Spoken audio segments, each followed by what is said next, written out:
तो कहानी की शुरुआत में हम डेविड नाम के आदमी को देखते हैं जो कि शिप से एक आइलैंड पर जा रहा था। दरअसल डेविड मौसम विभाग में काम करता था और गवर्नमेंट ने उसे 1 साल के लिए एक आइलैंड पर रहने का बोला था ताकि वो वहाँ से उन्हें मौसम की जानकारी दे सके। इस शिप का कैप्टन एक्सेल डेविड को उस आइलैंड पर छोड़ने आता है जहां उन्हें कोई भी दिखाई नहीं देता है, पर थोड़ी दूर जाने पर उन्हें एक घर मिलता है जो कि मौसम विभाग के लिए बनाया गया था। जब वो घर के अंदर आते हैं तो देखते हैं कि सारा सामान बिखरा पड़ा है, जिससे एक्सेल को लगता है कि डेविड को यहाँ खतरा हो सकता है। पर डेविड उससे कहता है कि वो उसकी फिक्र न करे और सामान रखकर अपनी शिप पर चला जाए। तभी उन्हें एक लाइट हाउस दिखाई देता है, जिससे उन्हें लगता है कि शायद वहाँ कोई इंसान जरूर होगा। इसलिए डेविड और एक्सेल वहाँ जाकर चेक करते हैं, जिस दौरान एक्सेल अपने लोगों को बोट पर वापस भेज देता है। इस लाइट हाउस के चारों ओर लकड़ी से बने हुए हथियार लगे हुए थे और सुनसान आइलैंड पर ऐसा होना बहुत अजीब था। खैर, यहाँ कोई भी लाइट हाउस का गेट नहीं खोल रहा था, जिस वजह से डेविड गेट को धक्का देकर खोल देता है और फिर एक्सेल के साथ लाइट हाउस के अंदर आ जाता है, जहाँ उन्हें एक आदमी मिलता है जो अपना नाम ग्रूनर बताता है। दरअसल वो यहाँ का केयर टेकर था। एक्सेल ग्रूनर को बताता है कि वो मौसम विभाग के ऑफिसर को बदल रहे हैं और अब उसकी जगह डेविड काम करेगा। जिसके बाद वो ग्रूनर से पुराने ऑफिसर के बारे में पूछता है, जिस पर वो बताता है कि पुराना ऑफिसर टाइपस नाम की बीमारी के कारण मर गया है। तब एक्सेल उससे ऑफिसर की डेड बॉडी दिखाने का कहता है, जिस पर ग्रूनर कहता है कि मैंने उसे आखिरी बार समुद्र में जाते हुए देखा था, जिसके बाद वो कभी लौट कर नहीं आया। ग्रूनर की बातें सुनकर एक्सेल को ठीक नहीं लग रहा था, इसलिए वो डेविड को अपने साथ वापस चलने का कहता है। लेकिन डेविड ने आइलैंड पर रुकने का मन बना लिया था, इसलिए वो एक्सेल को बोट पर छोड़ने आता है। तब एक्सेल डेविड को अपनी गन देता है ताकि वो खतरा आने पर उसका इस्तेमाल कर सके। इसके बाद डेविड घर में आकर अपना सामान सेट करने लगता है, जिस दौरान उसे पुराने ऑफिसर की एक डायरी मिलती है जिसमें ऑफिसर की वाइफ की फोटो भी थी। इस डायरी में आइलैंड के बारे में काफी जानकारियां थी, साथ ही उसमें समुद्र में रहने वाले क्रीचर्स की ड्राइंग बनी हुई थी। पर डेविड उन पर ज्यादा ध्यान नहीं देता और सो जाता है। अगली सुबह डेविड मौसम की जानकारी लेने के लिए जब बाहर निकलता है, तब उसे वहाँ एक सर्कल में शेल्स दिखाई देते हैं, जैसे किसी ने उन्हें डेकोरेट किया हो। पर डेविड उन पर ध्यान नहीं देता है और अपना काम करने लगता है। जिस दौरान वो अपने दूरबीन से ग्रूनर को देखता है, तब उसे वहाँ ग्रूनर के अलावा कोई और भी नजर आता है, लेकिन पलक झपकते ही वो वहाँ से गायब हो जाता है। डेविड को लगता है कि शायद ये उसकी आंखों का धोखा है, इसीलिए वो अपने घर आ जाता है, जहाँ रात होने पर उसे अपने घर के बाहर कुछ हलचल सुनाई देती है। पहले तो डेविड को लगता है कि वहाँ ग्रूनर होगा, पर जब वो गेट के पास जाता है तो उसे किसी जानवर की आवाज सुनाई देती है जो कि गेट खोलने की कोशिश कर रहा था। साथ ही उसे घर के चारों तरफ से अजीब आवाजें सुनाई दे रही थी, इसलिए डेविड जल्दी से बेसमेंट में जाकर छिप जाता है और एक दरार से बाहर देखने लगता है। तब एक क्रीचर उसके घर में घुस आता है। ये वही क्रीचर था जिसे डेविड ने उस डायरी में देखा था। इसी बीच एक क्रीचर दरार से डेविड को देखने लगता है, जिससे डेविड डर जाता है और चाकू से उस क्रीचर की आंख फोड़ देता है, जिससे वो क्रीचर वहाँ से भाग जाता है। अगली सुबह डेविड बेसमेंट से बाहर आता है और रेत पर उन क्रीचर्स के निशान देखता है जो कि समुद्र की ओर जा रहे थे। इससे एक बात तो क्लियर थी कि ये क्रीचर्स सिर्फ रात को ही बाहर आते हैं। खैर, इसके बाद डेविड ग्रूनर के पास जाता है और चिल्लाकर उसे गेट खोलने का कहता है। तब ग्रूनर गुस्से में उसके ऊपर पानी फेंक देता है और कहता है कि तुम्हें यहाँ आना ही नहीं चाहिए था। अब निराश डेविड घर आकर लकड़ियों से कुछ हथियार बनाता है और घर के चारों तरफ गड्ढा खोदकर उसमें लकड़ियाँ, बुक्स और पेट्रोल डाल देता है, ताकि रात में जब वो क्रीचर्स आएं तो वो उनसे बच सके। साथ ही वो अपनी गन को भी लोड कर लेता है और रात होने पर क्रीचर्स का इंतजार करने लगता है। थोड़ी देर बाद उसे क्रीचर्स की आवाज सुनाई देती है और तभी विंडो से क्रीचर्स अंदर आने लगते हैं। ये देख डेविड उन्हें शूट करने लगता है, पर उसकी गोलियां खत्म हो जाती हैं, इसलिए वो जल्दी से घर के बाहर बने गड्ढे में आग लगा देता है, जिससे घर के चारों तरफ आग फैल जाती है और सारे क्रीचर्स डर कर भाग जाते हैं। लेकिन ये आग घर में भी फैल जाती है, इसलिए डेविड अपनी जान बचाकर घर से बाहर आ जाता है, जिससे उसका हाथ भी जल जाता है। वो एक पत्थर के पीछे छिप जाता है।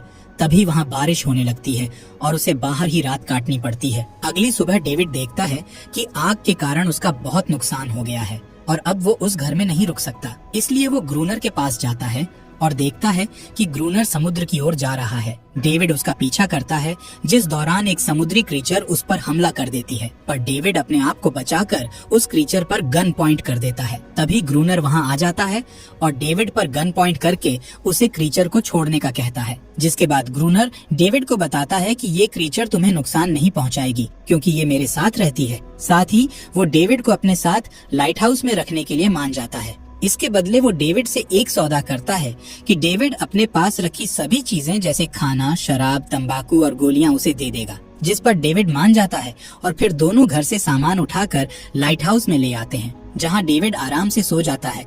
और जब उसकी आंख खुलती है तो वो देखता है कि क्रीचर उसका जला हुआ हाथ चाट रही है, जिससे वो डर जाता है। तभी वो देखता है कि क्रीचर के चाटने से उसका हाथ जल्दी ठीक हो रहा है। यहाँ डेविड ग्रूनर से पूछता है कि आखिर ये क्रीचर तुम्हारे पास कैसे आई और तुम्हारी हर एक बात क्यों मानती है, जिस पर ग्रूनर बताता है कि मैंने इसकी जान बचाई थी, तब से ही ये मुझे अपना मालिक समझती है और मुझे छोड़कर नहीं जाती है। ग्रूनर इस क्रीचर के साथ बहुत बुरा बर्ताव करता था, साथ ही वो इसके साथ हैंगआउट भी होता था। एक बार इस क्रीचर ने ग्रूनर को काटा भी था, जिस वजह से उसने क्रीचर को बहुत पीटा। तब से ही वो उसे कोई नुकसान नहीं पहुंचाती। यहाँ हमें समझ आता है कि जो क्रीचर्स लाइट हाउस पर हमला करने आते हैं वो असल में अपनी साथी को वापस लेने के लिए आते थे, लेकिन ग्रूनर उन्हें मारकर भगा देता था क्योंकि वो नहीं चाहता कि उसकी ये गुलाम क्रीचर उसे छोड़कर जाए। यहाँ ग्रूनर डेविड को लाइट हाउस का ऊपरी हिस्सा दिखाता है। तब डेविड उससे पूछता है कि जब कैप्टन एक्सेल यहाँ आए थे तब तुम उनके साथ वापस जा सकते थे, जिस पर ग्रूनर कहता है कि ये मेरी दुनिया है और मैं यहाँ का राजा हूँ। यहाँ मैं अपनी मर्जी से जीता हूँ और मुझे रोकने वाला कोई नहीं है, इसलिए मैं यहाँ से कहीं नहीं जाऊंगा। जिस पर डेविड कहता है कि मैं यहाँ नहीं रुक सकता, जैसे ही मुझे कोई शिप नजर आएगी मैं उन्हें सिग्नल दे दूंगा। इसी शाम वो क्रीचर डेविड के पास आती है। यहाँ डेविड और उस क्रीचर के बीच धीरे धीरे दोस्ती होने लगती है क्योंकि डेविड एक अच्छा इंसान था। रात होने पर ग्रूनर डेविड को ऊपर ले जाता है और क्रीचर्स को अपने पास बुलाने के लिए फ्लेयर गन चलाता है। साथ ही वो अपनी क्रीचर से कहकर बाकी के क्रीचर्स को बुलाने का कहता है। दरअसल ग्रूनर का मानना था कि अगर उन्हें यहाँ जिंदा रहना है तो उन्हें सभी क्रीचर्स को मारना होगा। थोड़ी ही देर में क्रीचर्स टावर की ओर आने लगते हैं। इतने सारे क्रीचर्स को देखकर डेविड बुरी तरह डर जाता है और उसकी बॉडी सुन्न पड़ जाती है, जबकि ग्रूनर एक एक करके सभी को मार रहा था। ये सब देखकर डेविड चुपचाप अंदर चला जाता है।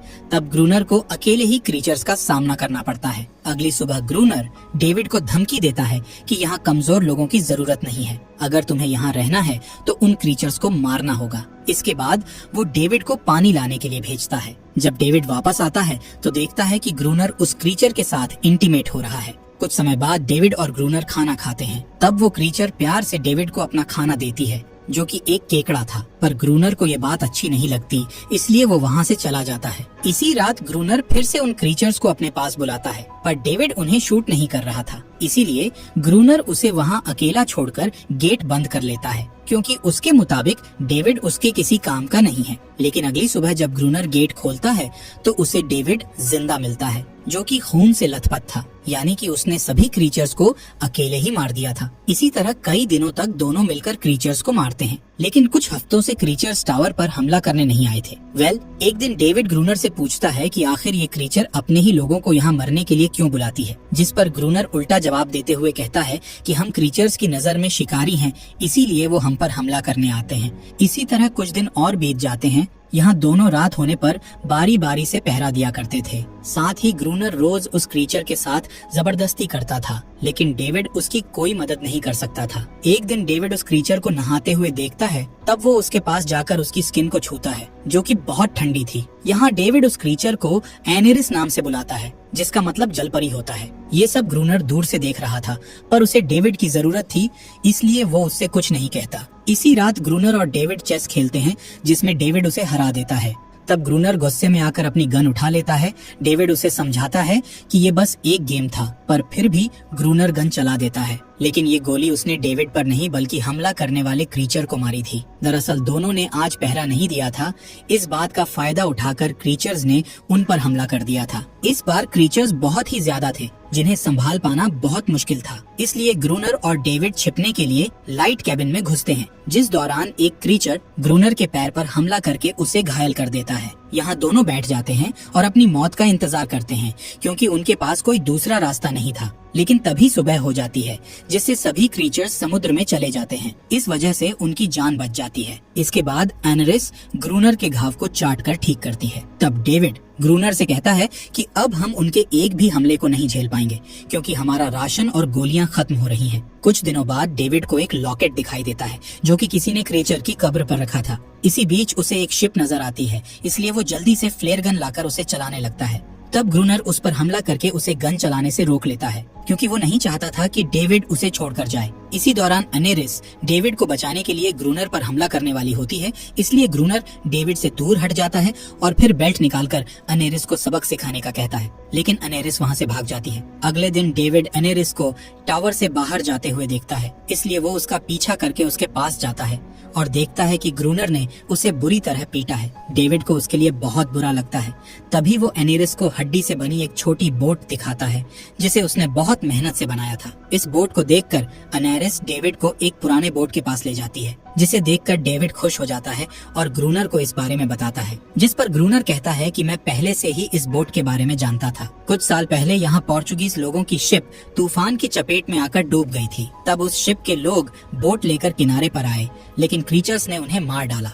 साथ ही वो बताता है कि वो सभी इलीगल तरीके से डायनामाइट ले जा रहे थे। तब डेविड कहता है कि अगर हम उस शिप से डायनामाइट ले आएंगे तो एक ही बार में कई क्रीचर्स को ब्लास्ट करके मार सकते हैं, जिसके लिए ग्रूनर मना कर देता है। इसके बाद डेविड बोट को सही करता है। तभी उसे एनरिस की आवाज सुनाई देती है, जो कि नहा रही थी। डेविड उसके पास जाकर उसके साथ नहाने लगता है, जिससे दोनों एक दूसरे के करीब आने लगते हैं। ये सब ग्रूनर भी देख लेता है। जब डेविड टावर में होता है तब ग्रूनर उसके पास आता है और कहता है कि मैंने अपना इरादा बदल लिया है, अब हम शिप के पास जाकर उससे डायनामाइट लेकर आएंगे। जिसके बाद दोनों शिप के पास जाते हैं, जहाँ डेविड मेटल डाइविंग सूट पहनकर समुद्र के अंदर जाता है और डायनामाइट ढूंढकर उन्हें बोट पर भेज देता है। इसी बीच डेविड के पास क्रीचर का एक बच्चा आता है, लेकिन वो उसे कुछ नहीं करता और वहाँ से चला जाता है। यहाँ डेविड भी किसी तरह सूट निकालकर बोट पर वापस आ जाता है। अब दोनों सामान लेकर टावर में आ जाते हैं, जहाँ चेक करने पर उन्हें एक बॉक्स में सही डायनामाइट मिल जाते हैं, जो कि पानी में गीले नहीं हुए थे। इसके बाद ग्रूनर और डेविड टावर के चारों तरफ डायनामाइट लगा देते हैं और रात में उन क्रीचर्स का इंतजार करते हैं। पर इस रात क्रीचर्स नहीं आए थे। इस आइलैंड पर सर्दी बढ़ने लगती है, जिस वजह से यहाँ बर्फ गिर रही थी, लेकिन फिर भी ग्रूनर पहरा देता है ताकि वो जल्द से जल्द सभी क्रीचर्स को मार सके। एक दिन डेविड उसे टावर के अंदर चलने का कहता है, क्योंकि ठंड के कारण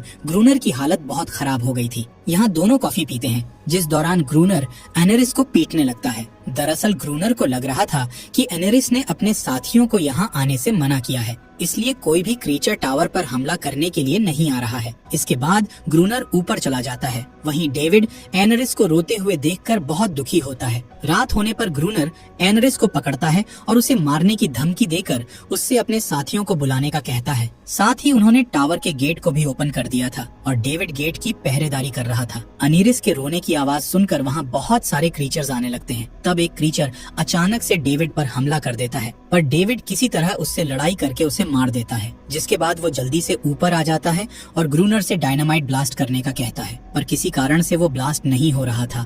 तब डेविड बॉक्स को सही करता है और उसका बटन दबाकर ब्लास्ट कर देता है, जिससे वहाँ मौजूद सभी क्रीचर्स मारे जाते हैं। सुबह होने पर ग्रूनर घायल क्रीचर्स को मार रहा होता है। तब डेविड को एक क्रीचर के गले से वही लॉकेट मिलता है जो कि उसने दूसरे क्रीचर की कब्र पर देखा था। इस लॉकेट को देखकर डेविड समझ जाता है कि ये क्रीचर्स किसी को नुकसान नहीं पहुंचाना चाहते हैं, बल्कि वो भी इंसानों की तरह अपनी जिंदगी जीना चाहते हैं और उन्हें भी अपनों को खोने का दुख होता है। रात में जब दोनों पहरेदारी करते हैं तब उन्हें क्रीचर्स के रोने की आवाजें सुनाई देती हैं और अब अनेरिस भी उन्हें छोड़कर अपने साथियों के पास चली गई थी।